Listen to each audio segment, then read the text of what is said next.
យូរលងណាស់មកហើយព្រះឥន្ទបានបង្កើតសពសត្វទាំងឡាយមកមិនទាន់មានកាយសម្បត្តិគ្រប់គ្រាន់នៅឡើយខ្លះខ្វះត្រចៀកខ្វះភ្នែកខ្វះស្លាបហើយមួយចំនួនធំខ្វះជើងលើកលែងតែសត្វក្អែបមួយគឺមានកាយសម្បត្តិគ្រប់គ្រាន់បូករួមនឹងជើងដ៏ស្រស់ស្អាតធ្វើឲ្យគ្រប់សត្វទាំងពួងច្រណែននឹងគេ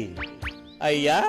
មើលទៅលបងក្អែបបានព្រះឥន្ទស្រឡាញ់ផ្ដល់ឲ្យដៃជើងមានគ្រប់គ្រាន់ងាយស្រួលទៅណាមកណាមិនពិបាករំកិលដូចជាពួកយើងទេបងក្អែបជាសត្វពូកែរហ័សរហួនពេលព្រះឥន្ទផ្ដល់ដៃជើងឲ្យគ្រប់គ្រាន់អាចដើរហើរបានលឿនជាងសត្វផ្សេងៗឲ្យទៀតនៅក្នុងព្រៃនេះ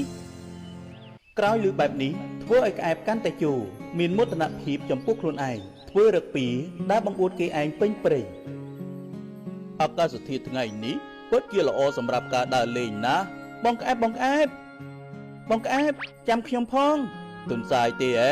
មានការអីដែរខ្ញុំមានការចង់ជួបបងកំប្រុសតែខ្ញុំពិបាកធ្វើដំណើរដោយសារគ្មានជើងដូចជាបងអញ្ចឹងខ្ញុំសូមពឹងបងជួយនាំយកសម្បត្តិនេះទៅឲ្យបងកំប្រុសផងព្រោះបងធ្វើដំណើរលឿនជាងខ្ញុំ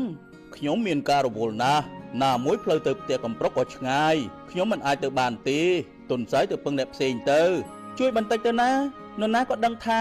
មានតែបងម្នាក់គត់ដែលមានជើងគ្រប់គ្រាន់អាចដើរបានលឿនជាងនរណាទាំងអស់បើបងមិនជួយខ្ញុំទេឲ្យខ្ញុំទៅពឹងអ្នកណាផ្សេងបានទៅហើយក៏ត្រូវមួយយ៉ាងដែរបើខ្ញុំមិនជួយក៏គ្មានអ្នកជួយកើតដែរត្រូវហើយបងសំណាងជាងគេក្នុងព្រៃនេះត្រូវបានព្រះឥន្ទបង្កើតមកមានកាយសម្បត្តិគ្រប់គ្រាន់មិនដូចជាសត្វឯទៀតដូចជាឆ្កែឆ្មាជ្រូកមាន់ទារួមទាំងខ្ញុំផងដែរមានតែបងម្នាក់ទេដែលអស្ចារ្យជាងគេនោះបានហើយមិនបាច់រៀបរាប់ច្រើនពេកទេឲ្យសម្បត្តិមកចាំខ្ញុំជួយយកទៅឲ្យតែខ្ញុំជួយតែម្ដងនេះទេណាលើកក្រោយទៅខ្លួនឯងទៅបើខ្ញុំមានជើងដូចជាបងមិនដឹងជាល្អយ៉ាងណាទេតែណាហើយខ្ញុំសូមលាបងសិនហើយ